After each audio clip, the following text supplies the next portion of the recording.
Can a smartphone really compete with the DJI's drone camera? Sounds crazy, but watch this.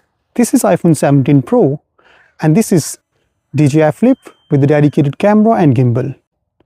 Some might say this isn't a fair fight, but surprisingly, they both have similar size sensors.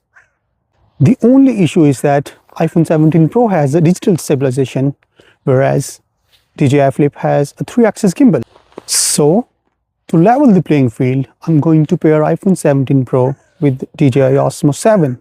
I'm going to test photos, standard videos, and iPhone's log footage with DJI's D-Log M, which is a flat profile.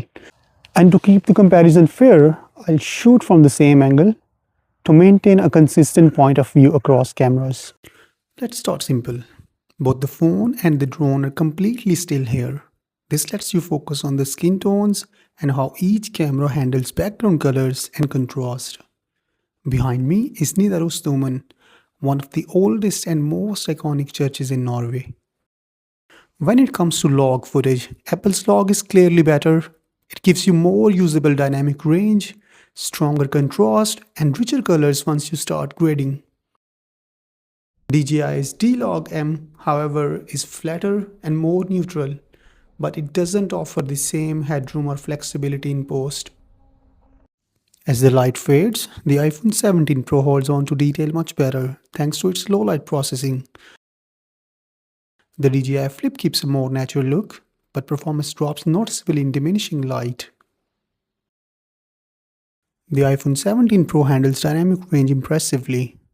Highlights are well controlled, shadows retain detail, and the contrast stays balanced without crushing blacks or blowing out bright areas.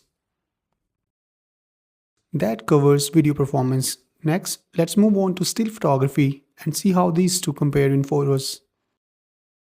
In still photography, the difference is minimal. Both cameras produce similar results, and with Lightroom's free tools, you can easily shape the final look.